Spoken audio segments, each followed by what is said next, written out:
네, 안녕하세요. 오늘은 작년 VLDB에 발표된 Fast Length Compression Layout Decoding More than 100 Billion Integers per Second with Scala Code라는 논문을 발표를 하도록 하겠습니다. 그래서 먼저 들어가기에 앞서 Fast Length가 떤 것을 타겟팅하고 있고, 그리고 이것을 어떻게 구현을 했는지 간단하게 설명을 드리겠습니다. 그래서 먼저 Fast Length는 정수 인코딩 및 디코딩 하는 방법에 대해 다루고 있습니다. 다른 문자열이나 실수형 같은 다른 데이터가 아닌 정수형을 다루고 있고요. 그것도 초당 1000억 개가 넘는 값들을 할 수 있을 만큼 매우 빠른 속도로 처리를 해주고 있습니다. 그리고 그거를 스칼라 코드에서도 가능하다고 주장하고 있습니다. 이 말이 SIMD 같은 그 벡터라이제이션을 사용하지 않았다라는 말은 아니고 SIMD를 사용하는 버전도 있고 스칼라 코드를 사용하는 버전도 있는데 이제 스칼라 코드에서도 빠른 성능을 보여준다는 것 그리고 이 모든 것이에 대한 버전이 있으니까 그만큼 이제 아키텍처 레인지가 넓다고 할 수 있습니다. 그리고 마지막으로 이거를 위해서 새로운 레이아웃을 제시합니다. 기존의 스킨들은 패러렐리즘이 좀 부족한 경향이 있었고 이제 그래서 새로운 레이아웃을 정해서 패러렐리즘이 극대화될 수 있도록 새로 설계를 했습니다. 먼저 들어가기 앞서 이 본 논문을 이해하기 위해 미리 알고 있어야 될 정보들에 대해서 말씀드리겠습니다. 그래서 RL이나 델타나 딕트 같은 그런 컴프레션 알고리즘에 대해서 알고 있어야 되고 만약에 기억이 안 난다면 제 이전 세미나를 참고해 주시면 감사하겠습니다. 그리고 SIMD도 이미 다 알고 있다고 가정하고 발표를 진행하겠습니다. 그래서 먼저 문제를 정의해 보겠습니다. 기존의 스킨들은 SIMD 아키텍처에 꽤 의존적인 경향을 보입니다. 그래서 의존적이란 것은 어떤 특정한 IS에서만 사용할 수 있는 인스트럭션을 사용하고 있다던가 아니면은 특정 레인 위스나 아니면 레지스터 사이즈에서만 최적의 성능을 보여준다던가 아니면은 굉장히 무거운 그런 인스트럭션을 사용하고 있는 경험을 보고 있습니다. 그래서 이걸 해결하기 위해서 벌추얼 레지스터를 하나 가정을 하고 그리고 그거에 맞는 인스트럭션 셋을 정의를 한 다음에 그 인스트럭션 셋들을 구현을 해서 이런 디펜던시 문제를 해결하고 있습니다. 또한 이렇게 만들어 놓은 인스트럭션 셋을 가지고 그 비트 패킹 메소드를 구현을 해서 기존에 있던 비트 패킹 메소드를 구현을 해서 이런 그 여러 아키텍처 관련된 디펜던시를 다 해결하고 있습니다. 네, 두 번째 문제는 기존의 레이아웃들이 패러렐리즘을 많이 활용하지 못한다는 것입니다. 뭐 뒤에서도 또 추가적으로 말씀드릴 내용이지만 델타 인코딩 같은 경우에는 이전 값을 필요로 하기 때문에 그냥 사용하지는 못하고 패러렐하게 처리하기 위해서는 레이아웃을 변경해야 되는데 기존까지 나왔던 그 스킨들은 그럼에도 불구하고 패러렐리즘이 그렇게 좋지 않았다고 주장하고 있습니다. 이제 그걸 해결하기 위해서 이 델타에 대해서 새로운 레이아웃을 제시를 하였고 그리고 그걸 활용해서 그 RLE 인코딩까지 어, 더 개선시키는 두 가지 컨트리뷰션을 더 제시하고 있습니다. 그래서 먼저 그 벌추얼 인스트럭션 셋에 대해서 설명을 드리겠습니다. SIMD 레지스터가 128, 256, 512비트로 점점 더 사이즈가 커지고 있고 그에 따라서 그 버추얼 레지스터의 사이즈는 이제 그 다음에는 1024비트의 사이즈가 나올 것을 고려하여 그래서 버추얼 레지스터 사이즈 크기는 1024비트로 상정을 했습니다. 그리고 이것에 맞는 인스트럭션 셋들을 구성을 했는데 그래서 선정된 이 9개 인스트럭션들은 매우 간단하면서도 그 대부분의 SIMD 아키텍처에서 모두 제공해주는 그런 기능입니다. 그래서 이것들을 실제로 구현할 때는 10불로 구현을 했는데 먼저 그냥 나이브한 스칼라 코드로서 먼저 구현을 하고 그 다음에는 쿼시 SIMD라고 라는 것을 사용한 구현도 사용합니다. 이것은 뭐냐면은 그러니까 똑같은 스칼라 코드인데 좀 더 스칼라 코드에서의 사이즈가 큰 자료용을 그 비트 단위로 나눠서 사용해서 마치 SIMD와 비슷한 효과를 내도록 하는 방법입니다. 그래서 사진에서 보이시는 것은 유인트 파일 자료용에 앞에 4비트, 뒤에 4비트를 나눠서 두 가지 연산을 같이 처리하는 것을 예시로 그려놓았습니다. 그래서 패스트레인스에서는 64비트 자료형을 사용하며 그래서 이 방식을 스칼라 T64라고 부르도록 하겠습니다. 그리고 특정 아키텍처에 국한되어 있는 그런 SIMD 인트린직을 사용한 버전도 같이 구현을 해놓았습니다. 이것을 컴파일하면은 스칼라 T64랑 SIMD 인트린직 같은 경우에는 모두 각각 스칼라 인스트럭션과 SIMD 인스트럭션으로 컴파일이 될 것입니다.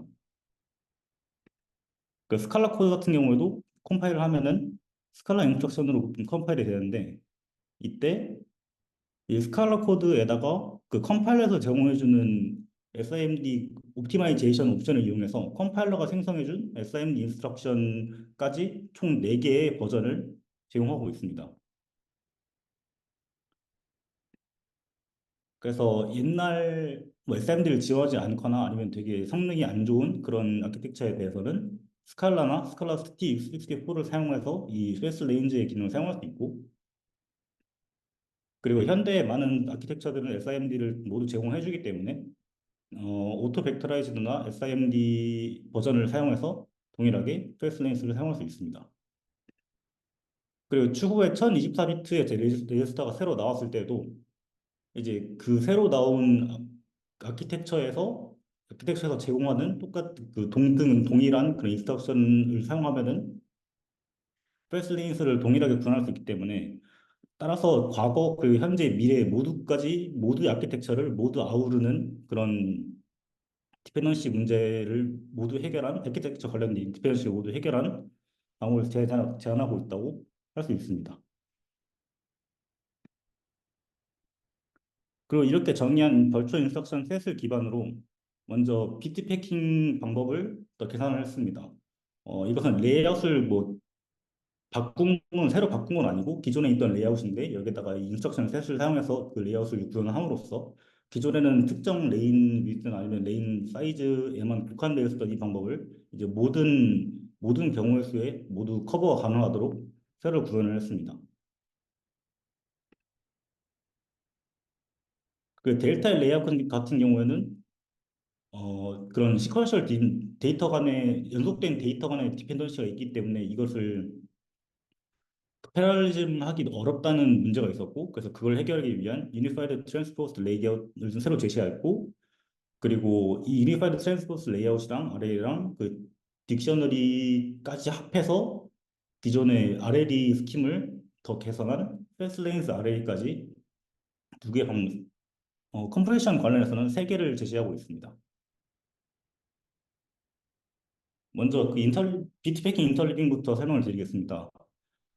비트 패킹 인터리빙에 대해서는 각각의 비트를 레인에 얼라인되도록 배치를 합니다. 그래서 첫 번째로 들어온 데이터에 대해서는 이런 식으로 배치를 하고, 그 다음에는 그 처음에 배치했던 것 옆에다가 배치를 하고, 이렇게 하다 보면은 그 레인 사이즈와 그 비트 패킹 위스트가 다르기 때문에 그 비트가 좀 레인에 딱 맞지 않고 넘칠 수가 있습니다. 이게 넘친 경우에 대해서는 다음 월드로 옮겨서 계속 저장이 됩니다. 그래서 이런 식으로 계속 저장해서 결국에는 이런 형태로 비트들이 저장되게 됩니다. 이것을 언패킹 할 때는 먼저 그 레인에 얼라인되어 있던 비트들은 그냥 엔드를 통해 마스킹함으로써 언패킹이 가능하고 그래서 레인 얼라인되어 있지 않고 좀 떨어져 있는 비트들에 대해서는 먼저 그 마스크랑 엔드를 해서 그 비트를 골라낸 뒤에 쉬프트를 해서 원래의 값을 이렇게 언패킹 할 수 있을 것입니다. 그리고 넘친 부분에 대해서 먼저 엔드를 해서 마스크를 씌워서 가져온 뒤에 그다음에 쉬프트를 해서 왼쪽으로 옮겨서 레지스터에 저장해 놓습니다. 그리고 이 레지스터에다가 안 넘친 비트들을 동일하게 마스크를 하고 쉽트를 해서 가져온 다음에 그 전에 가져왔던 그 비트들과 5월 연산을 해서 합쳐주면은 동일하게 언패킹이 가능해집니다. 근데 이 방식은 이미 기존에 있었던 거기 때문에 이것을 그 벌처 인스트럭션 셋을 이용해서 그 더 많은 여기서 말하는 BP width나 레인 width가 어떤 게 되었든 간에 이 방식을 다 적용할 수 있게 만든 것이 본 논문의 첫 번째 컨트리뷰션입니다. 혹시 여기까지 비트 패킹 관련된 내용이었는데 질문 있을까요? 이게 지금 네. 인텔리브드 비트 언패킹이 네. 인텔 지금 인텔 언제부터 들어와 있는 인스트럭션이니? 이게 SIMD에 저렇게 동시에 수행할 수 있게 되어 있어? 네, 그렇다고 합니다. 어, 저 인스트럭션, on PCK LPS, 저거 말하는 거니? x86 인스트럭션 세트 보면은, 네. unpacking, interleaved, LPS 이렇게 돼 있는데, on PCK LPS라고. AVX 인스트럭션에 대해서는 제가 잘 모르는데 어, 여기서 그저 엔드 R6 같은 애들은 제가 전에 말씀드렸던 그 버추얼 인스트럭션 셋에 있는 그 인스트럭션입니다. 그래서 새로 본 놈에서 새로 정의한 것입니다. 새로 정의했어? 새로 정의한 걸 그럼 여기 매핑을 하는 거야? 네, 그래서 그 각각 아키텍처마다 이 인스트럭션의 이름은 다를 수 있는데 동일한 기능을 하는 인스트럭션은 모든 아키텍처에 다 있다고 나와 있습니다. 이거 맞는 것 같아. x86의 그 unpck LPS 해가지고 이거 한 번에 128비트, 데스티네이션 128, 0부터 128비트까지 된다고 하니까 SIMD 인스트럭션 맞네. 네. 오케이. 혹시 더 질문 없으면 넘어가겠습니다. 음, 그 다음에는 델타 인코딩을 더 계산한 모델입니다. 이 델타 인코딩 같은 경우에는 그림에서 보이는 것처럼 이제 인접한 두 값의 차이를 저장하는 것이고, 그리고 델타 이렇게 차이를 저장해서 값이 더 작아졌기 때문에 추후에 이거를 비트 패킹 한다면은 더 적은 비트로 표현할 수 있기 때문에 그래서 더 작은 수로 만드는 것이 이 델타 인코딩의 목적입니다. 그래서 기존에는 이렇게 두 수의 차이를 계산하고 그 디코딩 할 때는 그 베이스 값을 기준으로 먼저 첫 번째 값을 기준 계산한 다음에 그 이전에 계산한 값이랑 현재의 델타를 더하여 죄송합니다. 그 현재 값을 계산하는 식으로 그 디코딩을 하게 됩니다. 그래서 결국에는 어떤 값을 디코딩하기 위해서는 그 이전 값이 필요하기 때문에 이렇게 시퀀셜하게 디펜던시가 사용 필요하게 됩니다. 근데 이 같은 경우에는 SIMD를 정하기 힘든데 왜냐하면은 SIMD는 한 번에 계산되기 때문에 그 그 인접한 값은 다른 바로 옆에 있는 레인에 들어있고 그런 바로 옆에 있는 레인을 가져온 것과 더하는 걸 한 번에 할 수 없기 때문에 이 나이브한 상태의 레이아웃으로는 SMD를 적용하기 힘들다고 생각할 수 있습니다. 그래서 이거를 해결하기 위해 처음으로 제시를 했던 거는 이제 그 트랜스포징이라는 것인데 이것은 레인 사이즈에 맞게 값을 일단 가져오는 방식입니다. 그래서 좀 보면은 만약에 레인 사이즈가 4라고 기준 잡았을 때 0번, 4번, 8번, 12번의 값들을 다 가져오고 그 이후에는 그 옆에 값들을 또 그 4개의 간격을 두고 값을 가져오고 마찬가지로 이렇게 값을 가져옵니다. 그 이거에 대해서 이 4개에 대해서 델타를 계산해 줍니다. 그래서 첫 번째 4개 값을 베이스로 잡고 그 다음에는 그 4개 벡터의 값과 그 4개 다음 4개 벡터 값을 차이를 이은 SMD 같이 벡터라이제이션을 계산을 해서 본 예시에서는 이제 4개씩 이렇게 차이를 구할 수 있습니다. 잘했네. 이게 지금 컨트리뷰션이라는 거지, 다? 근데 여기는 컨트리뷰션입니다. 원래 나이브하게 뭐 레이아웃을 잡아놓으면은 이게 되게 힘든데 네, 세퀀셜하게 막 해야 되는데 이거를 네, 배치를 좀 바꿔가지고 SIMD 프렌들리하게 지금 배치를 바꿔놓은 거잖아. 네, 맞습니다. 오케이. 근데 디코딩 할 때도 마찬가지로 베이스를 먼저 복사해주고 그리고 그 다음 4개씩 그 델타를 더해주는 방식으로 디코딩을 할 수 있습니다. 그러면 이제 그 데이터 디펜던시가 이런 4개의 벡터 단위로 생성이 되기 때문에 그 SIMD를 아무런 문제 없이 적용할 수 있다는 것을 알 수 있습니다. 근데 이 방식에서의 문제점은 만약에 레인 사이즈가 더 커지게 된다면은 그 레인 간 디펜던시가 다시 발생하기 때문에 이 방식을 그대로 하면은 모든 레인 사이즈에 대해서 대응을 할 수 없다는 점입니다. 그래서 이것을 해결하기 위해 또 한 번의 트위스트를 내놓습니다. 그것이 유니파이드 트랜스포징입니다. 그 방금 말씀드렸던 그 예시에서 저 1번, 2번 벡터의 순서를 뒤바꿔주면은 원래는 그 디펜던시가 일렬로 이렇게 시퀀셜하게 있었지만 디펜던시가 앞으로 갔다가 한 번 뒤로 갔다가 다시 앞으로 가는 형태로 디펜던시가 바뀌게 됩니다. 그럼 이렇게 순서를 바꾸게 된다면은 어떻게 처리해야 되는지 예시를 통해 말씀드리겠습니다. 그래서 첫 번째 계산할 때는 그 첫 번째 벡터의 값에다가 세 번째 델타 벡터를 더해서 세 번째 값을 구하고 그 다음에는 한 번 뒤로 와서 그 두 번째 벡터를 구해주고 그리고 마지막에는 마지막 벡터를 구해주는 식으로 그럼 동일하게 레인 사이즈가 4여도 아무런 문제 없이 이게 디코딩이 되는 것을 확인할 수 있습니다. 근데 이 상태에서 레이아웃을 전혀 바꾸지 않고도 레인 사이즈가 8이 되었을 때도 마찬가지 방식으로 디코딩이 되는 걸 확인할 수 있습니다. 그래서 이 예시를 순서를 매기면 0213 순서로 말할 수 있는데 이제 본 논문에서는 그 지금 사용할 수 있는 모든 레이 사이즈를 다 고려한 결과 제일 최적의 올더는 0426137 방식입니다. 그래서 이거는 그 레이 사이즈가 16, 32, 64, 128이 되었을 때 그 네 가지 경우의 수에 대해서 모두 다 적용할 수 있는 그런 순서입니다. 그래서 예를 들면은 그 너 이 부분 설명 잘해야 된다. 네.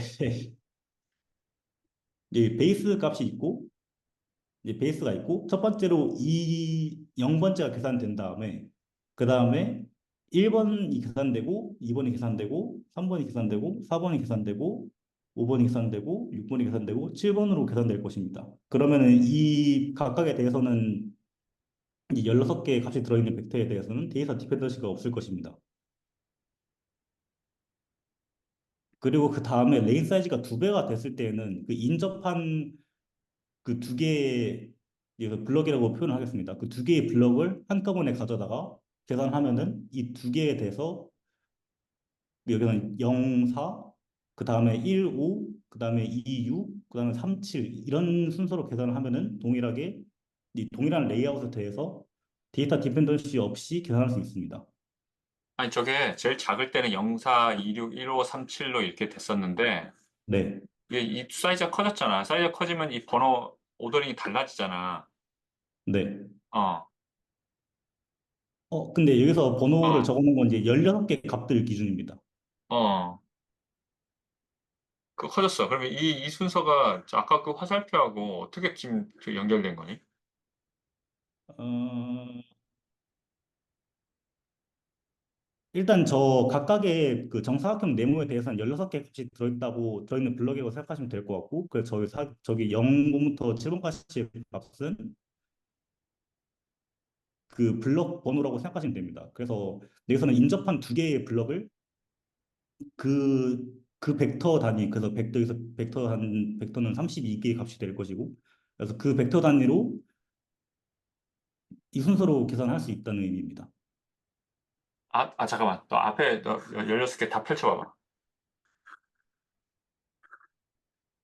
이, 음,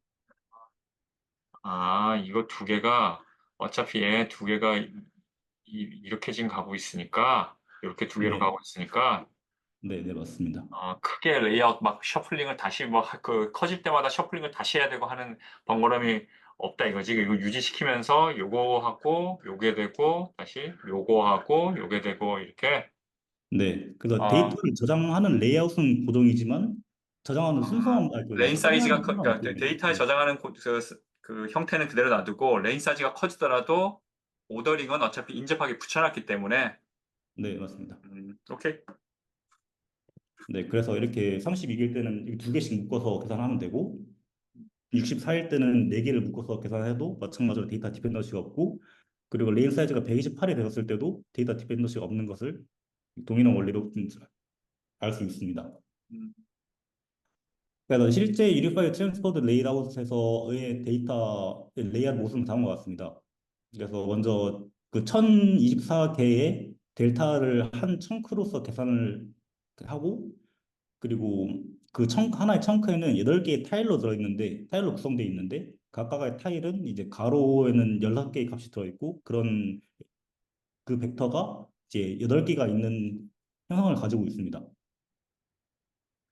그래서 이 타일이 그 앞서 말씀드린 042-61537 순서로 배치되어 있고, 그래서 예를 들어서 이제 레인 사이즈가 16이었을 때, 이게 첫 번째 벡터 계산되고, 그 다음 계산되고, 이렇게 한 타일에 대해서 쭉 아래로 계산을 한 다음에, 그 다음에는 다음 순번의 타일로 넘어가서 이렇게 아래로 쭉 계산되고, 이런 방식으로 델타가 계산되게끔 설계되어 있습니다. 혹시 여기까지가 리니파이드 트랜스포스 레이아웃 설명이었는데 질문 있을까요? 04-61537은 그냥 본인들이 만든 게 아니라 이거는 그 규칙으로 지금 원래 있는 거 아니니? 규칙이 있는지 모르겠는데 제가 그때 해봤을 결과 이 순서밖에 안 되긴 했습니다. 그러니까 다른 경우수가 없긴 했습니다. 어, 인수수 말고. 어. 음, 뭐 전에 수학적 모델이 있었는지는 저도 모르겠습니다. 그래? 네. 네, 그 다음에는 이제 RLE를 더 개선한 버전인데, 일단 기존의 RLE에서는 어, 런 랭스만큼 밸류를 카피를 해줘야 했기 때문에 그 룹을 도는 과정에서 그 랭스가 서로 매번 달라지기 때문에 그래서 브랜치 미스프리딕션이 자주 이르게 됩니다.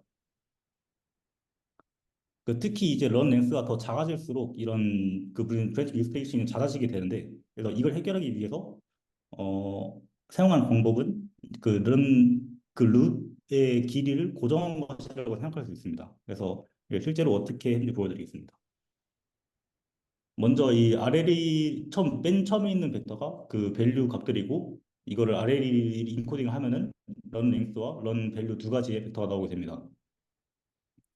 근데 여기서는 패스 랭스 RLE에서는 저 런 랭스는 사용하지 않고 런 밸류만 사용해서 저 밸류 값들을 런 밸류에 있는 인덱스 값으로 전부 다 치환을 했습니다. 마치 딕셔너리처럼 이렇게 다 치환을 한 거죠. 이제 그렇게 되면은 이 값들은 저 런 밸류의 경우에는 새로운 런이 시작되었을 때 값이 추가되기 때문에 이 여기 런 밸류 인덱스에 있는 값들은 그냥 항상 일씩 증가하는 값이 됩니다. 그래서 런이 지속적일 때는 숫자가 인덱스가 똑같고, 런이 새로 시작되면은 숫자가 하나 늘어나고, 그런 식으로 데이터의 분포가 이루어져 있습니다. 그래서 여기다가 델타를 적용이 되면은 잠깐만, 전부 여기 다. 런 밸류 인덱스라는 게 네. 어떻게 내려왔니? 자, 위에 775 되어 있는 거에서 이 밸류에서 기존에 이제 런 링스가 있지 않습니까? 런 링스 어, 밸류가 있었는데, 있어서. 7342 해가지고 네. 여기 첫 번째 런에 대해서는 런 밸류가 7이니까 그걸 7을 적어놓고 이 0을 여기다가 적어놓습니다. 왜? 그냥 이게 옵셋 여기 옵셋 역할을 하는 거야? 어, 이게 0인가 어느 계산에 의해서 나왔냐고 난 묻는 거야, 지금. 저 0은 인덱스 값입니다. 저 7에 대한 인덱스 값입니다. 런 밸류가 저장된 곳에 인덱스 값을 여기다 저장하겠다. 요거를 네네, 맞습니다. 테이블 라이크로 사용하겠다. 네. 그래서 요 포지션 인덱스를 이렇게 집어넣고 이쪽에 포지션을 이렇게 하겠다. 네, 맞습니다. 음, 그래, 그 설명을 해야지. 아, 아, 그냥 뭐가 스킵 되는 느낌이라서 지금. 어, 네, 알겠습니다. 어, 오케이? 그래서 런 밸류의 인덱스 값으로 저 엄청 밸류들을 다 끊긴다. 치환한 인덱스 벡터를 먼저 생성하게 되고. 얘는 뭐니, 네? 그럼? 뭐 엄청 끊겼어, 지금 방금. 네트워크 때문에. 네, 그럼 계속 설명하겠습니다. 얘 UTL은 뭐야? 이거는 계속 설명 들으시면 UTA 방금 델타 할 때 설명드린 유니파이드 트랜스포스 트랜 레이아웃을 줄여서 그거 UTA에 적어놨습니다. 약자가 엄청 들어오는구나, 지금. 네. 오케이? 그래서 이 인덱스 벡터에다가 델타를 하게 되면은 그 런이 진행될 동안은 값이 0이다가 새로운 런이 시작되면은 1로 바뀌는 그런 형태의 벡터로 바뀌게 됩니다. 따라서 여기 있는 값들은 전부 다 0 아니면 1만 되기 때문에 이 값을 비트 패킹하면은 이제 1비트로만 표현할 수 있게 되는 거죠. 그리고 이제 델타로 표현을 했으니까 여기다가 앞서 그 델타 관련된 그 컨트리뷰션인 유니파이드 트랜스포스 레이아웃을 적용하면은 최종 형태는 다음과 같이 바뀝니다. 이 여기까지가 이제 그 패스랭스 RLE의 설명이었는데 혹시 질문 있으실까요? 아, 같은 위에 밸류에서 같은 값이 나오더라도 다시 여기다 그대로 적어줘야 되는구나. 네. 어, 그래서 여기에서는 이제 그 런 랭스만큼의 루프를 돌지 않아도 되기 때문에 결과적으로 고정된 횟수의 루프만 돌게 되고 그래서 브랜치 미스 프리딕션이 음, 덜 발생한다고 할 수 있습니다. 음. 그래서 먼저 런 밸류로 하고 런 밸류 이 테이블을 만들고 그다음에 런 밸류 테이블을 만들고 그다음에 이걸 적고 그다음에 여기 적히면은 특징을 잘 이용한 거지. 이쪽으로 갈수록 처음에 이 모노토닉하게 지금 증가한 성질이 있는 거지, 지금 여기서는 이 그림에서. 네, 맞습니다. 그래서 그거를 델타로 하면은 0일로 일부러 델타를 하기 되게 좋게 만들기 위해서 가는 거지, 지금. 그죠? 그 심지어 델타를 했을 때 이제 무조건 0일이 되니까 비트 패킹하기도 아주 그 용이한 다음에 이제 편입니다. 비트 패킹으로 들어가갖고 더 압축을 더 크게 하기 위해서.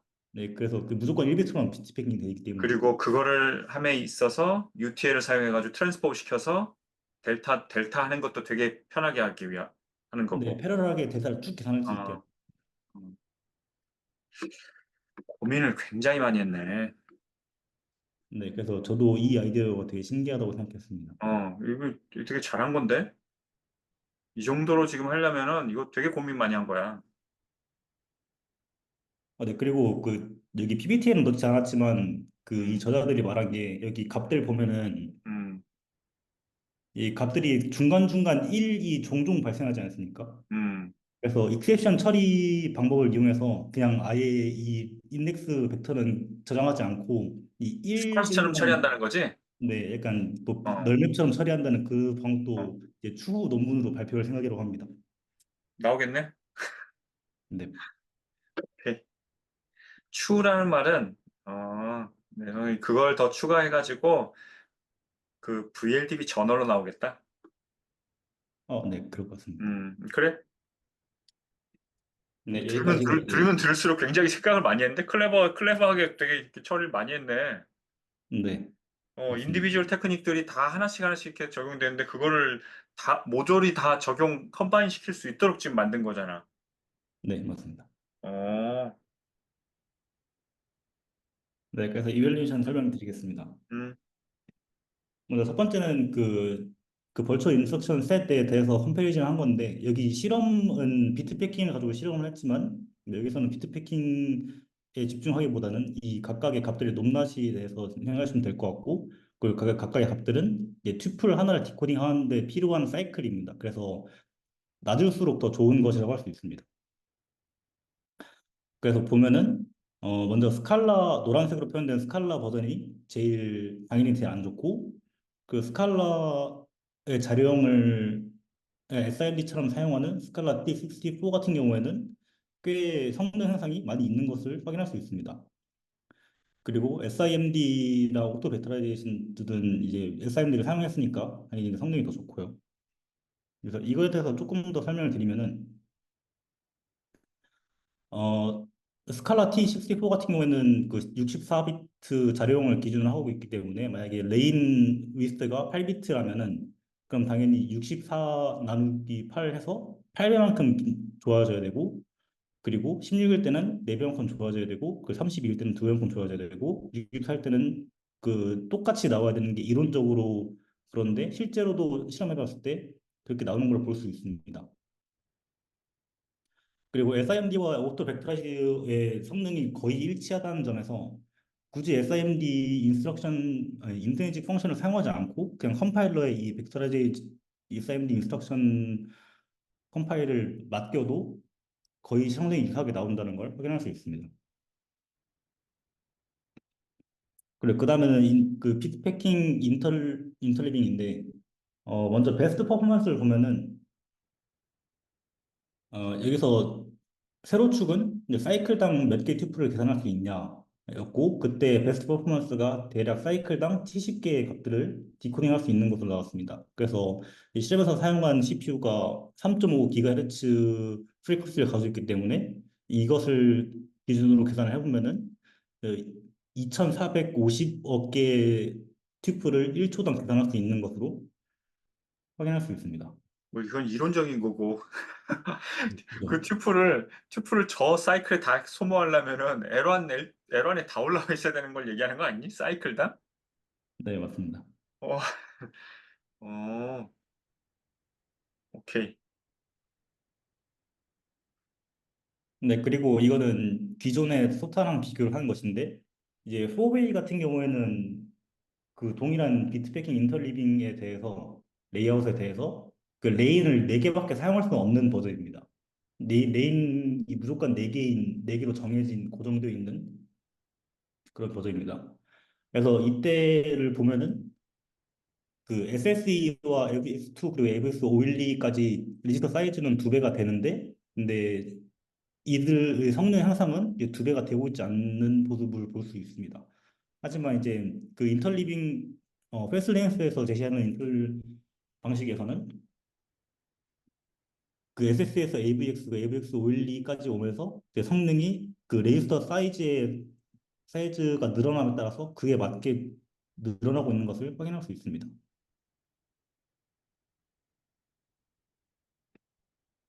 네, 그리고 그 다음에 유니파이드 트랜스포스드 레이아웃입니다. 이때는 그래도 동일하게 튜플당 사이클이고 당연히 그래서 낮을수록 좋습니다. 그래서 유니파이드 트랜스포스 레이아웃의 이밸리에이션 결과가 제일 잘 나오는 것을 확인할 수 있고 그래서 몇 가지 추가 설명을 드리자면은 여기 포커서 같은 경우에는 유니파이드 트랜스포스 레이아웃의 약간 전신 같은 경우로 각각의 레인에 들어있는 값이 이렇게 하나의 어, 레지스터에 들어오는 것이 아닌 각각 그 별도의 메모리 공간에 다 흩뿌려져 있는 버전입니다.